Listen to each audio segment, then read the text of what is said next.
we are at the end of the and for those of you who are taking CS 590E, the attendance sheet is going around.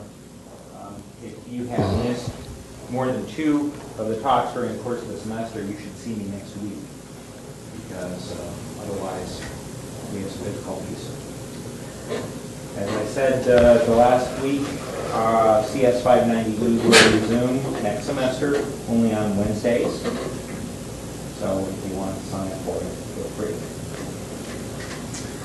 Throughout the course of the semester, we've had a number of presentations that have been talking about technology, security technology, things that can be applied in systems and networks to detect intrusions, to make them more secure, to evaluate the security mechanisms that are in place, means of increasing our confidence in systems and assuring that that confidence is well placed.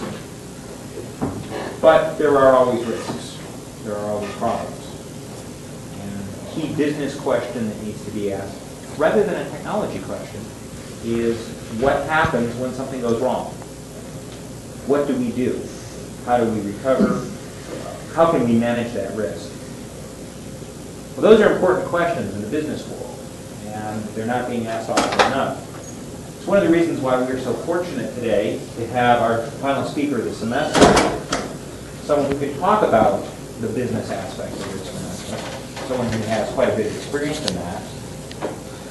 Our speaker has been working in this field for 4 years. 4 years. As a graduate of Stanford University, resident of Omaha. Resident of Atlanta now. Atlanta now. But I'm a native of Omaha. I'm a native of Omaha. Native of Omaha, resident Right. of Atlanta, and has a lot of really interesting things to say on the topic. So without taking any more of his time, please join me in welcoming Rick Davis. Thanks, guys. I appreciate it. And if you can't hear me, can you guys hear me in the back? Okay. All right. Thank you, Spaff, for inviting me here, and thank you for that great introduction. Just as a backdrop of who I am, I was one of the original marketing type, business development type people that came from the traditional electronic banking world into the internet space when it was originally made commercial. And through the course of selling e-business and creating these new electronic business models, one of my big customers asked me, how are you going to pay for the damage or the errors that your firewalls don't prevent? If a hacker gets into our system, how are you going to be held responsible for that? And I simply told him what was the state of the industry at the time, which is, I'm not going to be held responsible. You're going to be responsible, and I'm going to just be dust in the wind.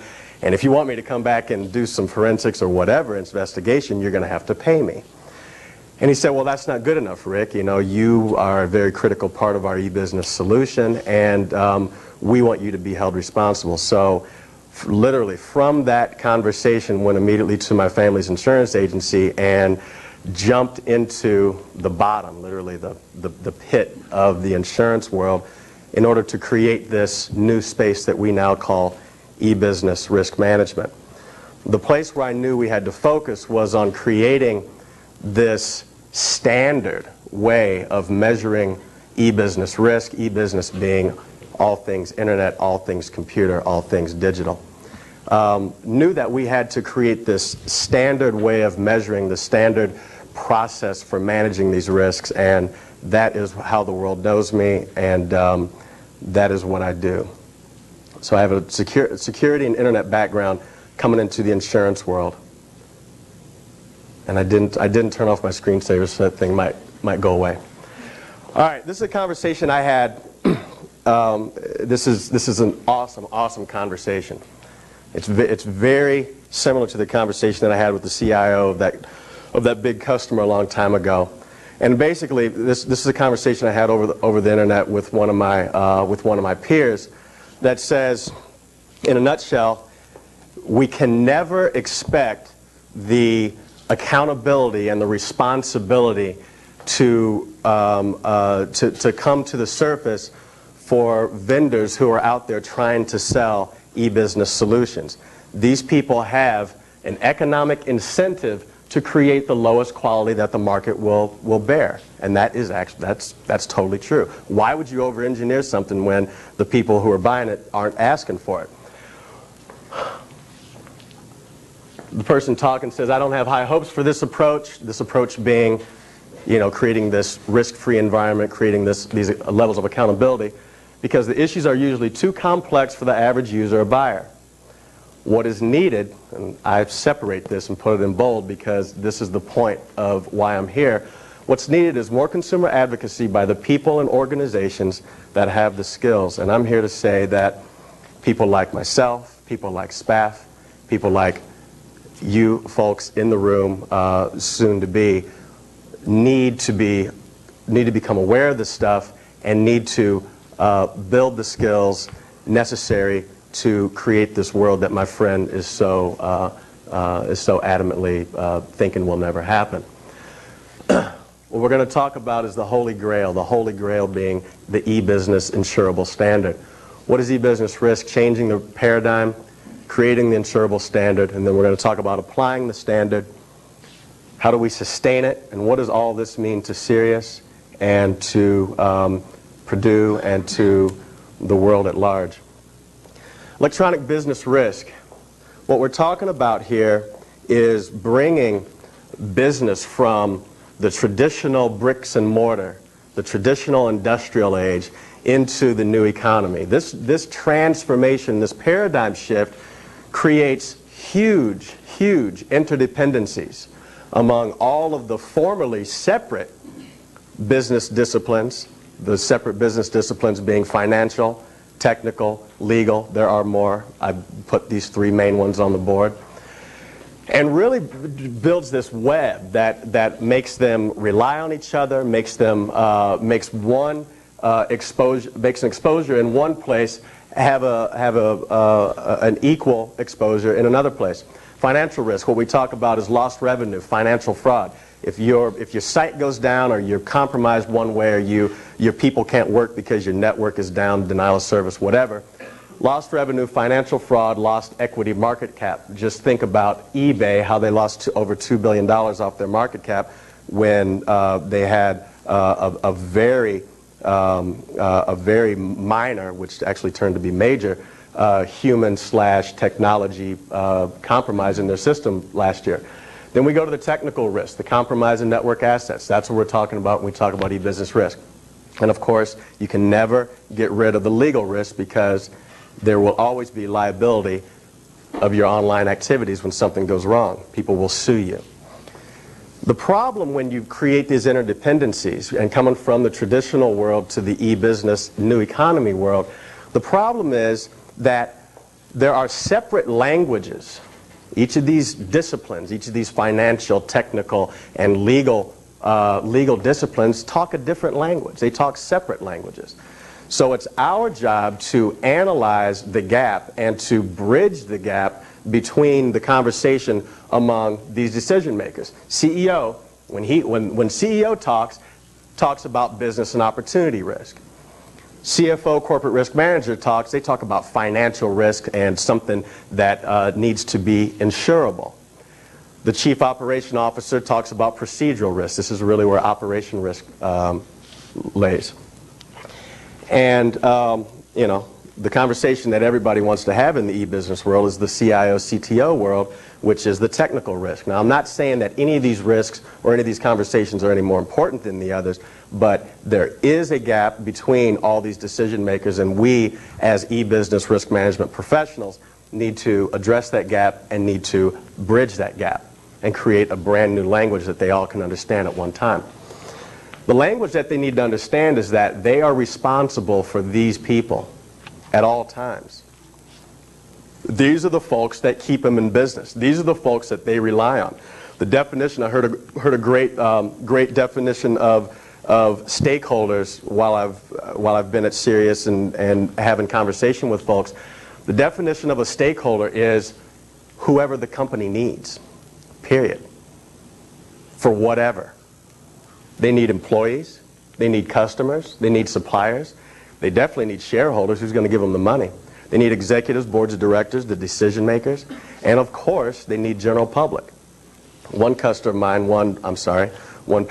of mine, a large national telephone company in Japan, when we went through their stakeholder definition, their stakeholder was the general public of the entire company, of the entire country of Japan. If they went down, the general public of Japan was going to suffer huge, which would then, of course, create economic turmoil for the rest of the world.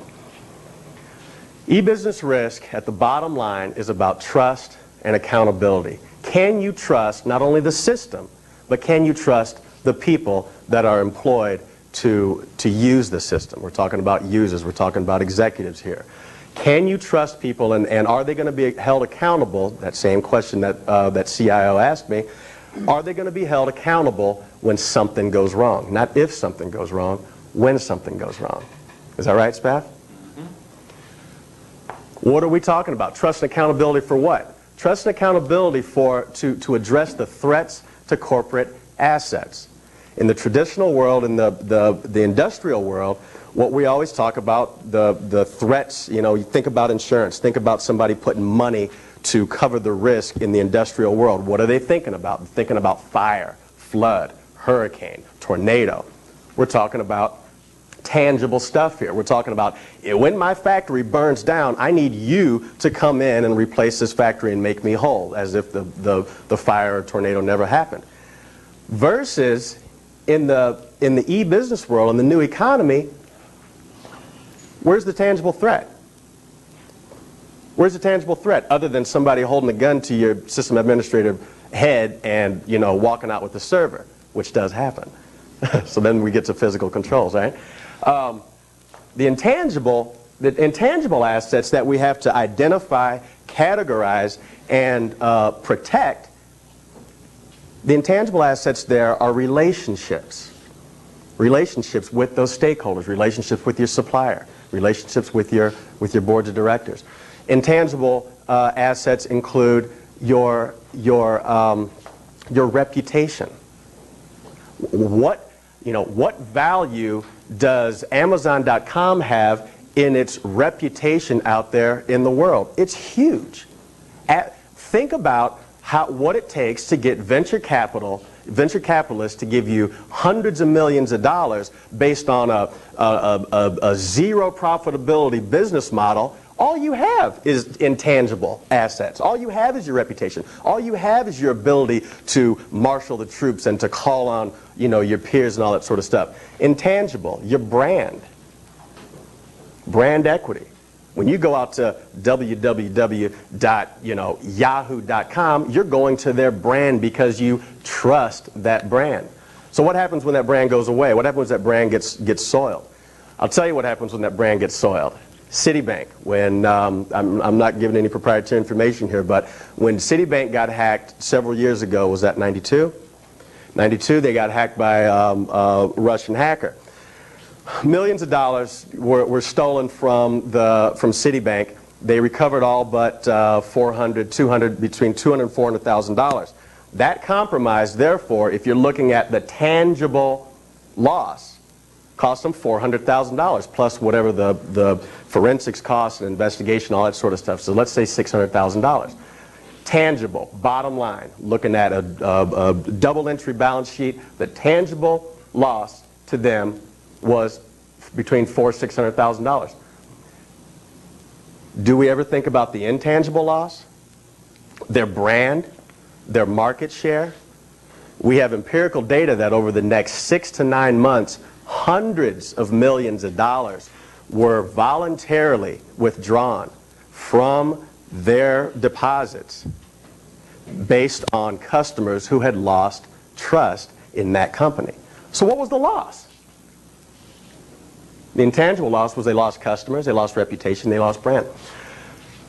When we talk about e-business risk, we talk about direct first-party loss. The direct first-party loss in that Citibank scenario was the loss to the money being gone, and so that would be equivalent to lost revenue, lost dollars, the tangible loss of customers, all that sort all that sort of stuff. The indirect third-party loss would be basically any of the relationships who suffered losses due to that compromise. Maybe someone's money got stolen and they couldn't do a deal because they didn't have the cash, or all trades were off. They locked down the system. And think about the third-party loss. Think about the third-party loss in an E-Trade example. We're talking about indirect third-party loss of a system going down or an e-business risk that's going to cause someone else hardship. The basic elements of e-business trust. These are things that you guys have talked about all quarter. This is where the trust meets the road. And what I'm here to say is that all of these elements need to be throughout the electronic business model, throughout the extended enterprise, not just in the technology. Of course it's important that it's in the technology as well, but that is an element of this overall e-business risk and e-business trust. Authentication, privacy, security, non-repudiation, availability. And the denial of service attacks that we experienced earlier this year prevent downtime to keep the networks open and accessible. That is a serious trust factor when you cannot get to the vendors that you need to get to. And I think about E-Trade all the time about that. When we talk about e-business risk and bringing our customers are, we insure over 300 of the Fortune 500, the Global 2000. We have over a 60% market share in that world as well. So when we talk about changing the e-risk paradigm, we're talking about really bringing these fabulously successful companies from the thing that they know, bringing them straight out of the bed that they've been sleeping in, and dousing cold water on them to change that paradigm. And the reason that we can be so aggressive in our message is because they don't have a choice. They're going to do this stuff anyway.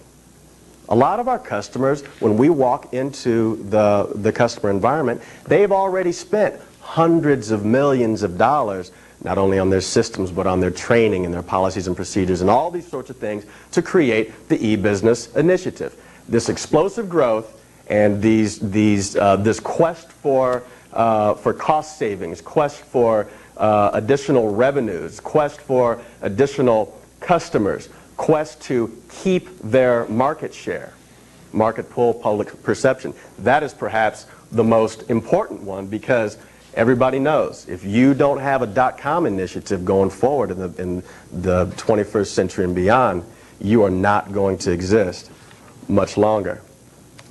So they don't have a choice. But with this choice, with this non-choice, and with these initiatives, and with this diving in headlong, comes this e-business uncertainty. We're changing the paradigm. We're making people think about risk in this new space in a different way than they ever have before. And the reason is untested business models. We haven't done this stuff before. Who has done this stuff before? No one. So every single person that puts forth a new business model, especially when you start patenting your business models, then your competitors come along and they have to do it a different way, or they're going to pay you royalties. These are untested business models. Rapidly changing technology. Everybody knows about change management. We all talk about change management and how the risk management methodology has got to address change management in your technology. Corporate restructuring. They're creating new spin-offs. They're creating new funding sources. They're creating these new stakeholder communities. And that all goes to talk about corporate restructuring. Rapid growth, market pull, reactionary versus proactive. These folks, these business executives, read something in InfoWorld or CIO or Business Week or the front of the Time magazine that says, e-business is here, this is how you do it, 3-page article, and they're all of a sudden experts. Well, guess what? That's reactionary, guys. What we need to do is start talking about proactive. Before you go spend that $100 million, before you go spend that several hundred million or billion dollars, we need to start thinking about some basic fundamental things before you spend $1. And of course, we're on internet time. We're not, you know, I come from the insurance world. I'm in the insurance world now. Insurance world does not work on internet time, but they're dipping their toes and going head first into the internet where everybody works on internet time. Increased information handling, I don't know how long I could talk on that. When we start talking about, I mean, you know, Spaff probably remembers that a lot of data was a KB, you know, several KB. You know, I remember when a lot of data was a megabyte. I mean, we're talking about, you know, teraflops of what? Where did this stuff come from? How do you handle it? How do you manage it? What sort of international regulations are we going to come up against that we don't even know about because we're somebody sitting in, you know, Kalamazoo, Michigan that has a .com initiative, and we're going to sell to the EU, and we don't even know about the EU, European Union Privacy Directive. You guys talk about that at all? European Union Privacy Directive that says you have to handle information in a particular way. This is what we're talking about, going from bricks and mortar, which is the traditional, to bricks and click. You have to evolve the risk management strategy with the e-business model. You cannot have a new e-business model and not have a new risk management strategy. That's basic, that's bottom line. There is no other way of looking at it. The Prudent Man Rule, which is hundreds of years old, still applies. Business is run according to the Prudent Man Rule. The Prudent Man Rule says, and that's not to be sexist, that is what it's called, the Prudent Person Rule now, I guess that's what we should call it, basically says that if you have a business initiative or if you have a business operation or you have decided to do something as a business, as an organization, you owe it to your stakeholders and everybody around you. Remember that stakeholder list? That's a lot of people.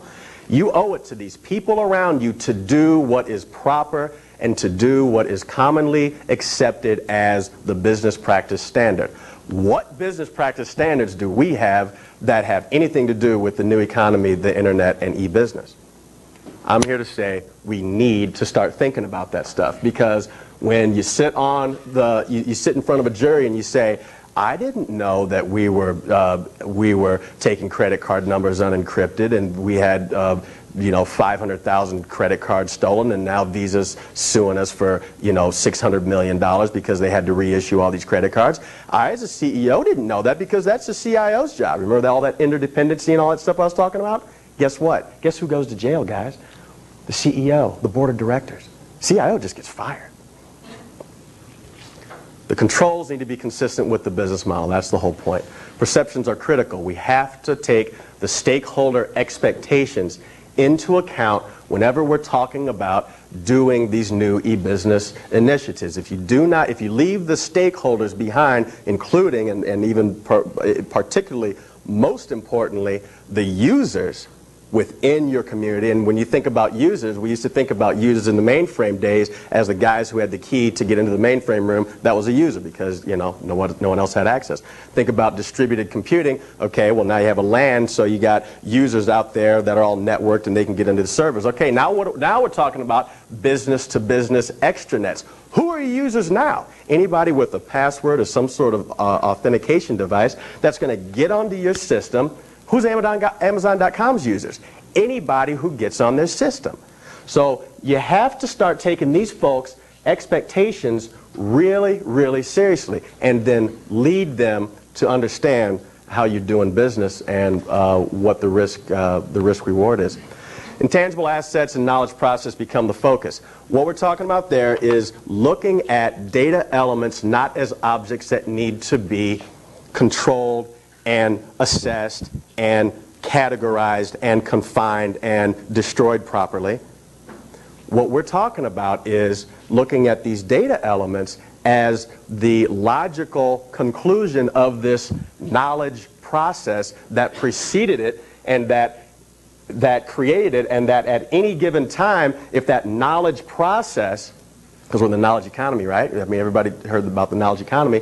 The knowledge process that created that data, whether it's a transaction or it's a customer account, whatever sort of thing is in that field, we're talking about assessing the knowledge process now. That is completely, totally different than looking at information as a distinct object. And if all that doesn't flip your boat and all that doesn't make you think differently about this world that we're in, wait till these guys come knocking on your door. Okay? You don't want these guys to come knocking on your door if you're a bank. They'll shut you down. Like that. You'll be done. All those years of great relationships and huge assets and global reach and all these things that our great brand, man, we're the bomb. We are so awesome. We know so much what we're doing. We're going to go do this .com stuff. Hacker gets in, works your system because you bought the wrong stuff. You didn't know what you're doing. You had no clue how to recover. You had no clue how to put a muzzle on anybody because you didn't initiate the stakeholders in the process. You just told them what to do. So the press comes knocking on your door. These guys come knocking on your door. The FBI comes knocking. You know any of these guys? You don't want them knocking on your door, right? These guys come knocking on your door. If you're a public company, they'll shut you down. They won't even let you get funding anymore. Now, where's your risk? Was your risk in, where was your risk? Your risk was in not doing what was right and proper and prudent according to your business model. Now this one, I don't know if you guys have heard of this one, but this one is ugly. This one says that if any of this bad stuff goes on, we'll take you to jail and we'll fine you. Personally fine you and personally put your butt in prison if you are a director or a senior executive. In the handouts that I gave you a little blip that talks about this. You don't have to read it now, but I thought that was important enough because not a lot of people know about that. And it extends to computer crime and extends to computer intrusions. Hacking attempts are illegal. And so when something illegal happens in your environment, you will go to jail if you are a chief decision maker. All right, here's the stuff that you guys came here to talk about. 4 years ago, when I came out of electronic banking and then went into the beginning of the internet, I came armed not with a computer science degree, but I came armed with a organizational behavior degree from Stanford. And so the approach that I naturally took to solving this issue, not to solve this issue, but to analyze this issue, because I don't think it will really ever really be solved, unless Spaff and I have something to do with it. Oh, and a lot of money. You got to have a lot of money to solve these problems. What I understood was that we needed to focus on creating this standard of insurability, the standard of risk management. There needed to be a process that anyone who wants to get involved in this e-business stuff, that anyone can just look at a blueprint and say, okay, I've done that, I've done that, I've done that, I haven't done that, stop here, let's do that. Weigh the cost reward, all that sort of stuff. Don't go forward if you don't do that sort of thing. In thinking about that and thinking about what the internet was going to become and how people were building these business models and all that sort of stuff, I came from a very non-technical background. I mean, I have acquired a technical background, but you will be able to tell where my expertise is. I had to think about how computers were beginning to be used, and when we talk about how computers are being used, we think about the extended enterprise. The extended enterprise says that no longer are my constituents, no longer are my users, no longer are my stakeholders, no longer even are my servers in my immediate vicinity, within my physical control. In insurance, we have this concept called, actually I'll talk about it here, bailment, this concept called custody and control. Whoever's in custody and control of whatever, they are responsible for that thing. So the extended enterprise creates this uncertainty. I mean, you have all these new people, all these new users that you have to account for somehow. The liability of outsourced business operations relating to bailment, privacy, and policy. Policy meaning when you outsource to someone, how are they going to be held responsible for the stuff that you are paying them to do? That's a huge issue when you make a decision to outsource. And we are seeing people with these application service provider business models, and even ISP. And ISP is an outsourcer of your network operations. Bailment talks about, that's a very risk management and insurance term that talks about care, custody, and control. Who is in care, custody, and control of this asset or this thing, whatever it may be? That's who needs to be responsible for it. It was clear to me that we needed to focus not on the technology, but on the client being the business, the business model. And we need to focus on the business issues, bridging that gap between those chief decision makers. Focus on the stakeholders, we've already talked about that, nailed that one down. And finally, I should have put this on the top, analyze human behavior and figure out what is really going on under the or on top of the technology that drives the organizational culture. In going through, educating myself on how to build this model and how to create this standard, I looked at several international standards that are out there, and this is a sample of the ones that I looked at. In reality, there's probably close to 20 that we use as primary reference for what we do. This is a brand new one that came out. It replaced the common criteria in the BS 7799. That's the British standard there. This one here, I don't expect you guys to really, know a whole lot about any of these. These are very technical standards that have a whole lot to do with how to deploy technology, how to implement proper policy procedure, that sort of stuff. Very little strategic risk in these. This one, though, talks about how to extend the electronic business model and how to extend the contract business model throughout the electronic world. So this one right here, actually, I don't remember how I got a hold of this one, but it actually does take into account this extended enterprise. The layers of risk. I realized that, okay, man, I got all these international standards here, but there seems to be something missing, because they mostly were talking about, to some degree they talk about this stuff, they were mostly talking about the system risk. And these points under these three, strategic, operational, system, there are literally dozens and probably tens of dozens of points that we could put under here. I just wanted to give you an idea of what we talk about. I have this very systematic brain that says, you know what, man, we got to put stuff in a process. We got to put stuff in order. And so I started thinking about the layers of risk. Strategic risk, which is like, hey, do your executives really support this, or are they just paying lip service? Stakeholder planning. Do you really have the buy-in of the people who are going to be needed to support you going forward in this new initiative? Operational risk, design development, vendor selection, user training. And then, of course, you have the system risk. That's where we talk about the information technology. We talk about the technical controls, support maintenance, and getting down to the transaction integrity. Coming off of that three-layer overall risk model, it became just so obvious to me.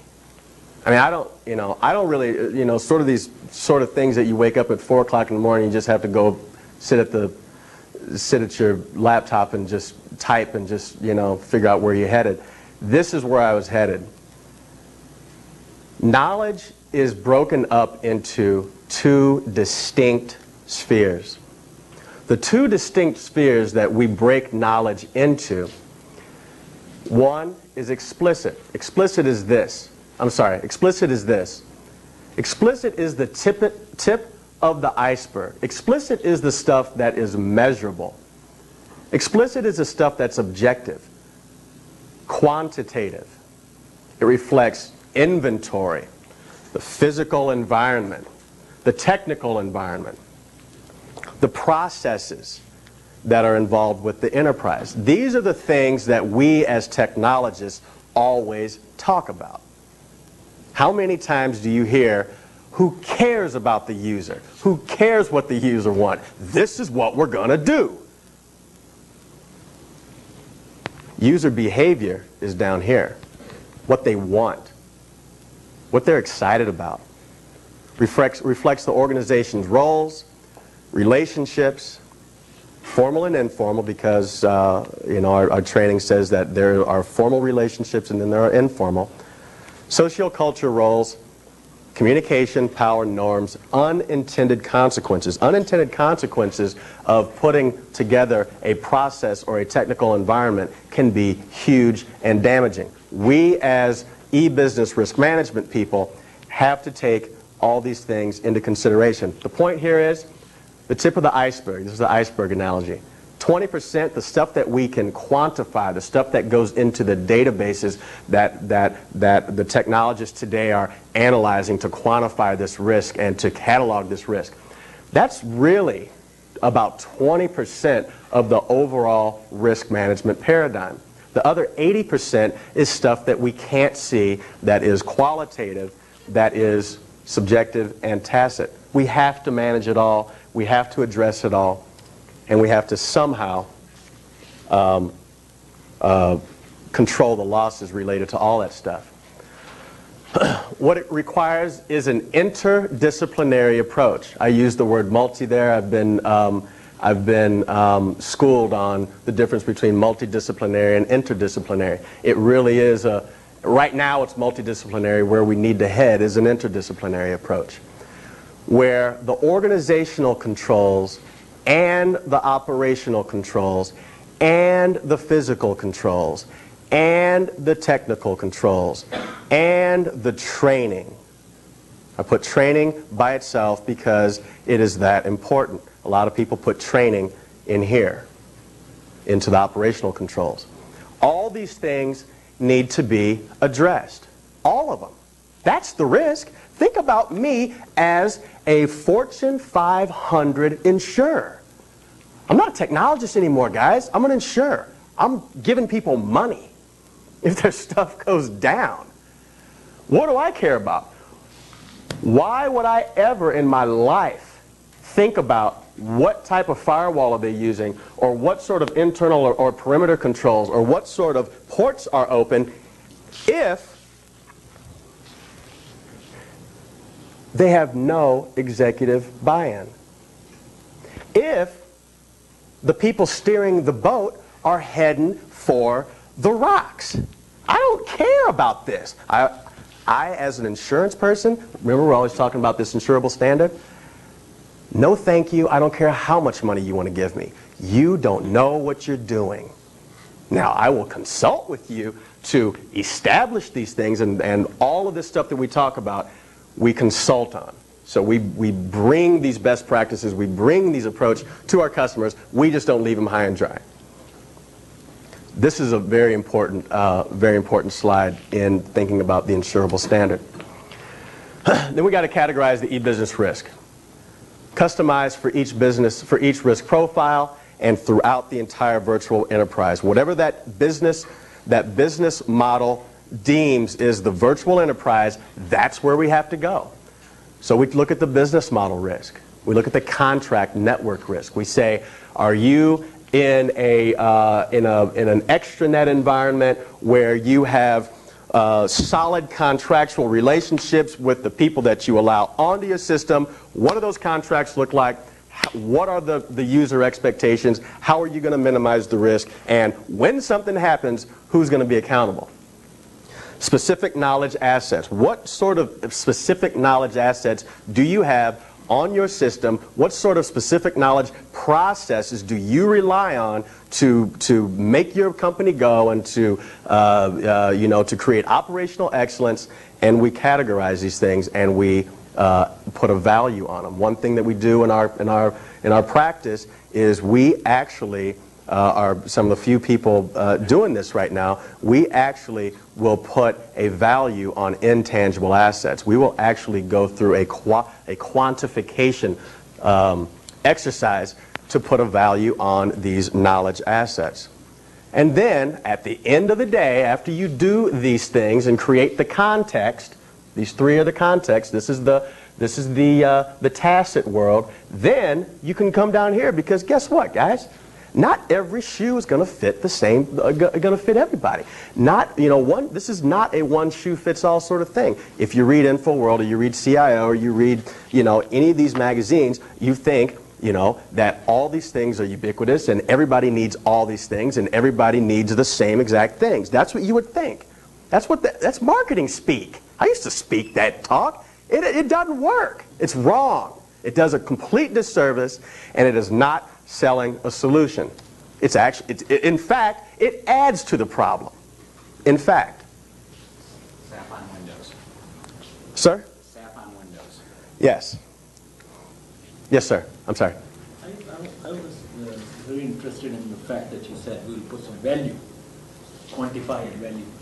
Is your model for quantification agreed upon by everybody else, or is it the most convincing quantification? Right. Good job. The only thing that I have to, I'll answer that backwards. The only thing that I have to convince the people that want me to hang out with them, the only thing I have to convince them is that they have intangible assets that are valued at some ridiculous valuation that's probably a lot higher than the way the stock market values them, and that they need to pay me some small percentage of that value to come do them a consulting. So I deal with people that have billions of dollars worth of intangible assets, and all I want is like 2%. 2% of a couple billion, I mean, come on, guys, you know what I'm saying? I only need about, a handful of customers.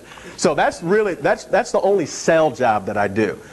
In the process of creating that return on investment scenario, we are in the process of contracting and outsourcing, much like we are with CERIAS, the world's best valuators of intangible assets. Our company is dedicated on being the world's best at all this stuff. And we have an enormous, enormous head start.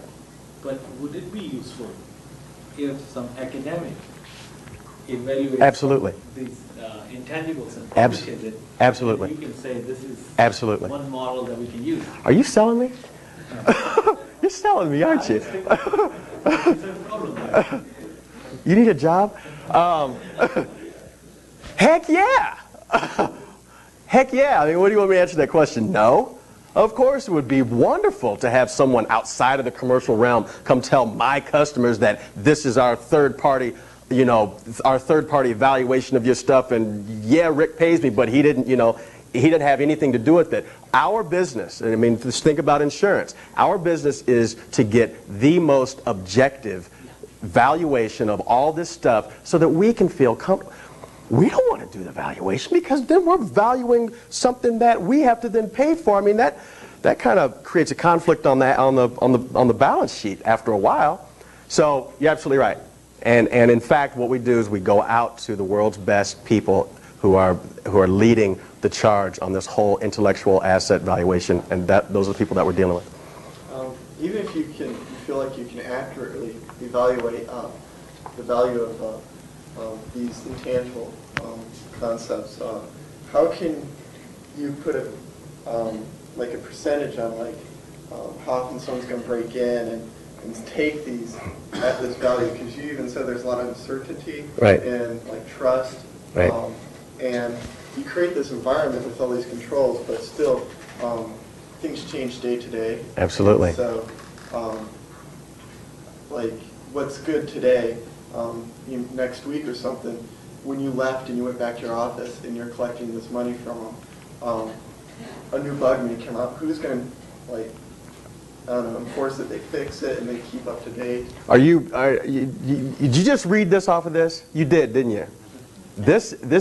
Your question right there is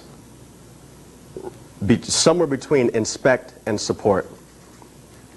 We have to, as e-business risk managers, manage the change in the environment. We have no choice. Your question exactly. The answer to your question is, we don't go home, count our money, and say thank you very much. That is the answer to your question. We don't do that. We can't do that, because when they fail, it's our money. How do you figure out the chance that someone's actually going to take this much value that you've assessed? How do you, because all it takes is one bad apple to spoil the whole thing. Right. Some stakeholder somewhere along the way, or someone internally that you trust Right. to do that. So is there any method that you use to analyze that? Sort of the underlying question under what you're asking is there any way to make this whole thing foolproof? Yeah.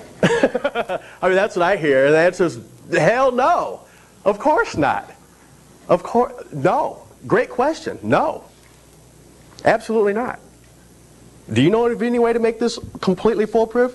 One of my basic tenets is wherever you have a human, you have risk. Period. I don't care what the deal is. The analogy that I gave was excellent question. Excellent question. I get that question all the time, and I give the same exact answer every time. Nothing is foolproof. Nothing is 100%. All you can do is manage it.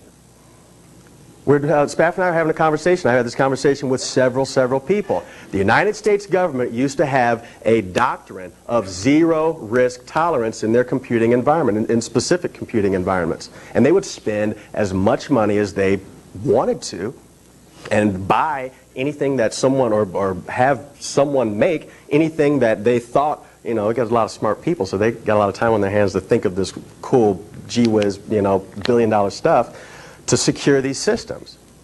And your issue exactly came to light several years ago, not that long ago, that said, we will never be 100% secure, no matter how much money we spend, because every single day, all of our brains and all of the people that we rely on have to come into the environment and have to go home. What happens between the time that they come into the environment, sit down, do their job, go home, go do whatever they do, and then come back into the secure environment? What, are you going to lock them in there and never let them leave? So the issue is you have to manage it. So the things that you have to do to manage it. Risk management is a process. It's not an event. It's not a snapshot sort of thing. And we always hear about these snapshots and these risk assessments where we're going to come in, we're going to penetrate your system, and we're going to see where your vulnerabilities are, and we're going to leave. Thank you very much for the engagement. They call them engagements. Well, guess what, guys? I'm here to tell you it's not an engagement. It's a process. We don't leave. We can't leave. And why can't we leave, guys? Because it's our money that they're going to bleed when the stuff goes down. We have every interest in the world not to leave. Continuous life cycle approach. This continuous life cycle approach starts with a knowledge transfer. Starts with someone like me standing in front of a group much smaller than this, CEO, CFO, CIO, risk manager types, and brings them a new language that they can start talking about this stuff. Advises them on the perils of focusing on tangible assets versus intangible assets, and let's value these intangible assets, and let's go forward and really start to quantify and categorize and all that sort of stuff. Really do the knowledge transfer. Then we combine information security. You never forget the information security. One question I had today, Pascal actually asked this question, and it was a great question. Rick, but at the end of the day, you talk about all this knowledge stuff. At the end of the day, if a hacker gets in because you didn't batten down the hatches, it turns into a technical compromise, right? Yes, it does. So what we do is we combine information security and traditional risk management.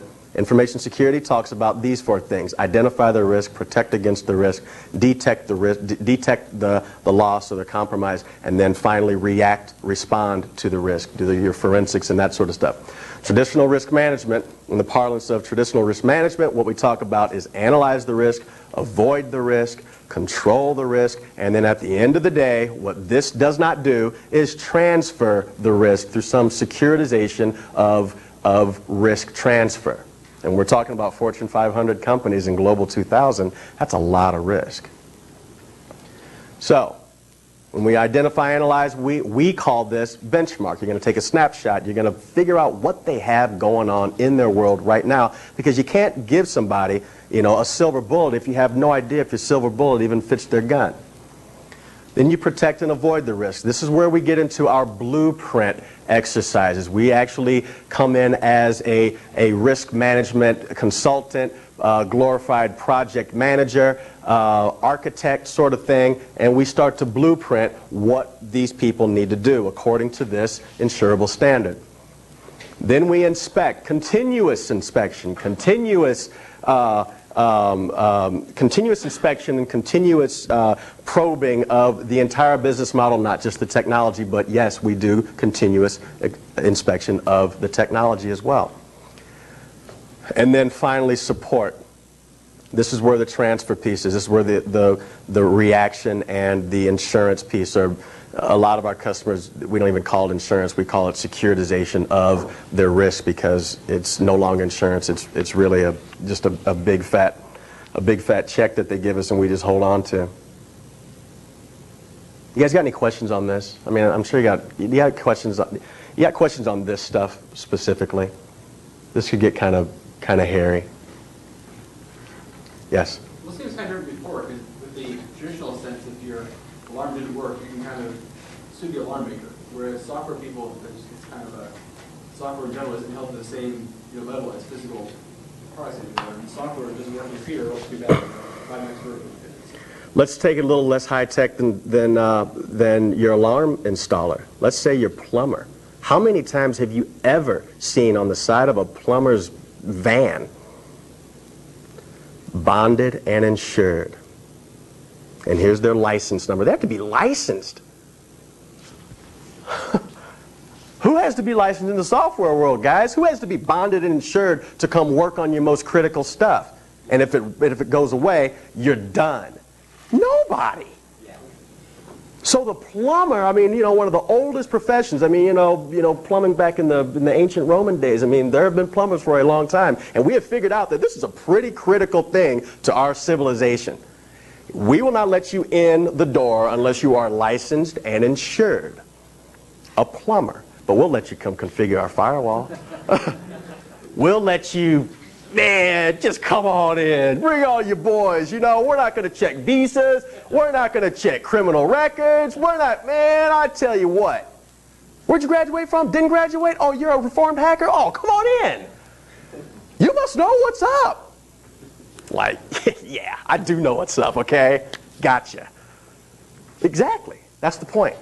Not held to the Prudent Man Rule of doing what is customarily accepted as proper business standards. That's exactly what all this is talking about. So you're starting to get this picture. But this seems more like a policy for a given company, not necessarily for the products you buy. This seems to be an outline for like a standard for how a company, the policy they go through. Not necessarily even if a company puts its policy, but the products they have don't adhere to that level. Then. Right. So what we do in the blueprint section is we will actually help them select their vendors and select their products and select the people who come in and do the work for them. So we will act as that third-party certification, third-party sort of trusted advisor to say, you probably don't want to work with these people because in their contract, guess what? They're not being held responsible for anything. So unless they change this contract, or, let's go with these other people because they will be held responsible. We know that they're good people, and, SPAF says they're good people, so let's go with it. A lot of this has to be done on intuition and relationships. That's where your reputation comes in. You see a firewall company saying, we will be responsible up to $5 million for this firewall?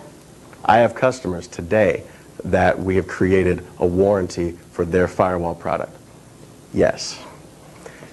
We just did my old company, I'm sorry, this was my deal, but I left before it was iced. It was iced, but it wasn't completed. We created a warranty. What you're talking about now is warranty. So let's think point solution. Let's think service provider. Let's think, these people out here who are creating the technology or creating the networks, and they want customers to come to them. Wouldn't it be great if they could stand up and say, hey, if something goes wrong, ASP, for example, we're hosting all your applications. If something goes wrong, we'll indemnify you for all your troubles. We'll pay for it. We'll give you a warranty on our system, just like you would on a refrigerator or anything else. That is exactly where we're going. That is being accountable. That is being responsible. That is. Otherwise, you have the same thing that happens in the tobacco world and the gun world. You get sued. Class action suits. I wouldn't want to be a tobacco maker, right? I mean, they're making a gang load of cash, but I tell you what, bad press, bad reputation, bad all sorts of stuff. I'm sorry, yes? You have a lot of problems with fraud, people hacking into gun systems, or destroying data just so they can collect money. No, it's too critical. Or if a project's already failing. And they see it's just going to go under, so why don't we steal all the information and erase everything and say some hacker down I there. think you've got a business plan there. You do have a business plan there, but if they're my customers, we have Tripwire installed, and we have a data integrity tool. We make sure that their log files are being kept away from any super user admin privileged person, so it's going to be traced over there. Part of this support. But if this is an insider job because they want to do fraud, they're going to know about all these things and take the appropriate precautions. That is the risk that we all face, right there. You can but if me to death with that, right? But if it was like, some, dude that got in there and they didn't know and, he killed somebody, guess what? That happens every day anyway. So all I'm trying to do is do our damnedest to just, say that, yes, that does happen. And here's how we are going to try to avoid, protect, detect. I've been talking with some folks here, and detect, what you're saying, detect might be the most important one of all these. Because how are you going to respond to a risk if you have no idea if you have no idea that it even occurred? And so then you go on with flawed, this is where Tripwire is so beautiful. You go on with flawed data, and the distributed denial of service attacks, I will say, and I've actually said publicly, would not have happened if the people used as the hosts had a robust way to detect that their files and their OS and their stuff had been changed from the last time they used it. I have to believe that in my heart.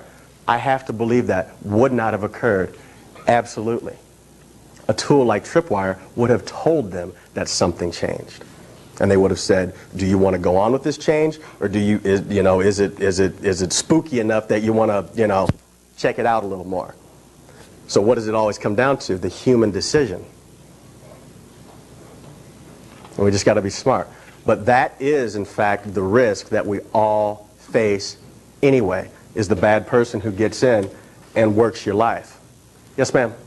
So, since you're insuring against the insider attack culture, do you have any say on who gets hired by the company and help you against We help them hire. background check? We help them hire.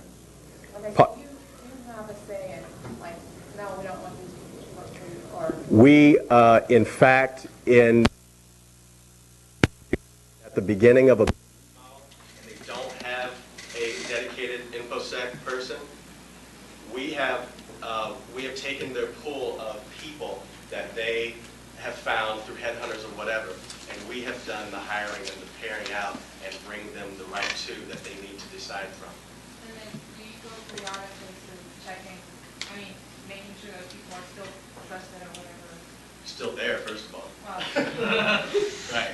We're in this mobile society, so first of all, we have to make sure they're still there and that that their job responsibilities haven't changed, and that they are staying up on their certification and training, and that they are then and that perhaps most importantly, creating disciples throughout the organization and sharing their knowledge.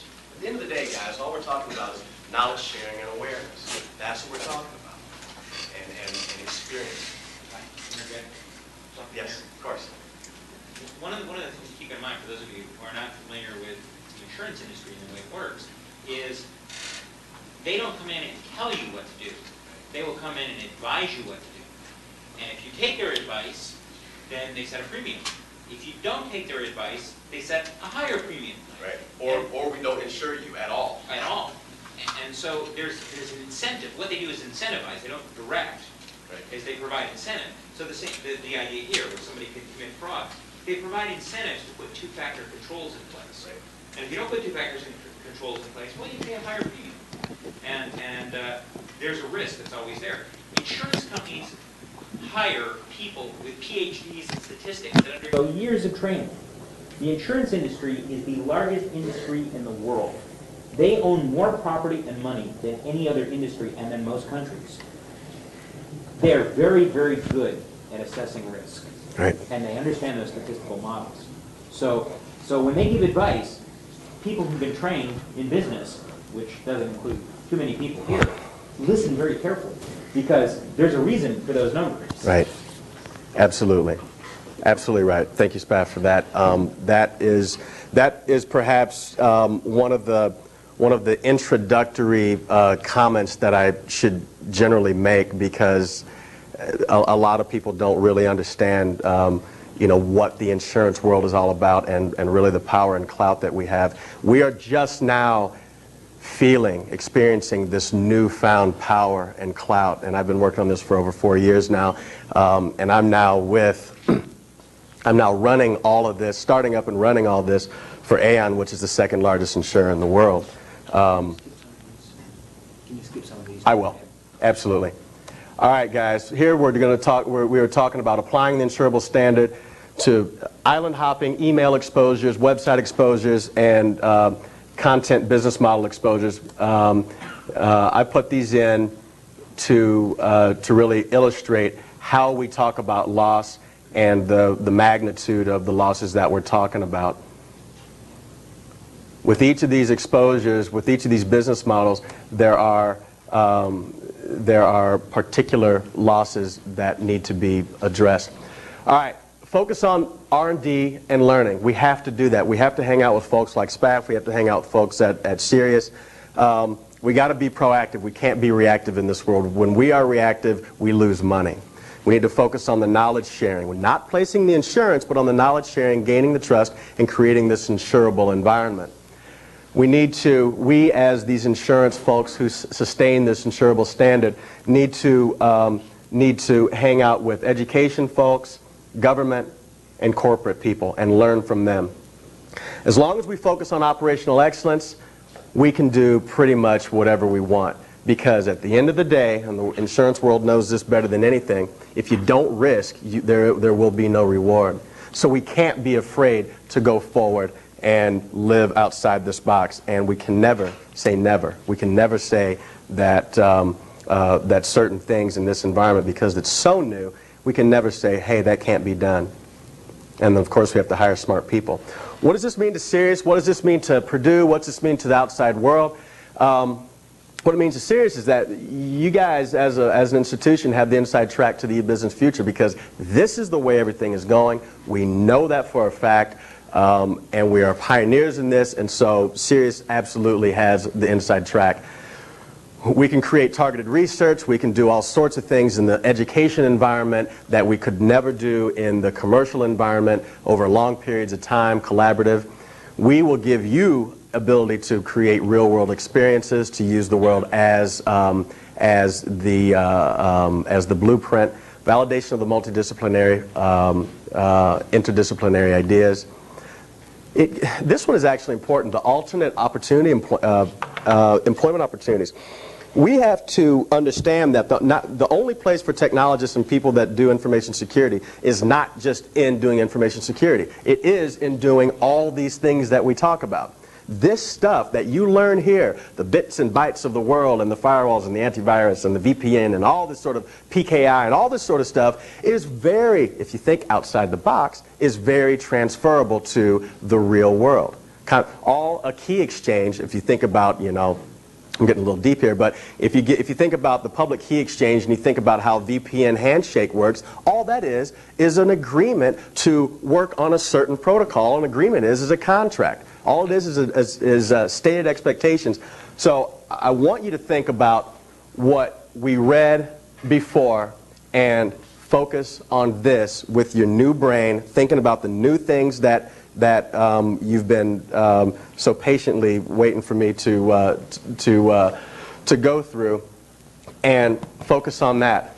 What is needed is more folks who can talk about this stuff and who have the skills to deal with it. Because this is not an acceptable situation. The issue my man brought up there is not an acceptable situation where people are not held responsible. This is what we have to focus on. We not focus on selling point solutions and the real point solution, you know, under the rug sorts of issues. We need to really think about bridging this knowledge gap and doing a consultative engagements. Some intangible exposures are not insurable. You cannot insure loss of reputation. You cannot insure loss of market cap. We need to create this new language called e-business risk management that is a combination of e-business consulting, information security, traditional risk management, insurance, all that sort of stuff. Focus on the stakeholders, because the third-party loss in this networked world, it's not necessarily the loss that I sustain as my company, but it is the loss that I cause other people out there in this networked world. That's going to be the most damaging. And the last thing is perhaps the most important: dare to learn new stuff. Think outside the box, guys. We have to think outside the box. The only way we're going to go forward in this new world is if we dare to learn new stuff and think outside the box. All right, I've sufficiently gone over. I've sufficiently overstayed my welcome.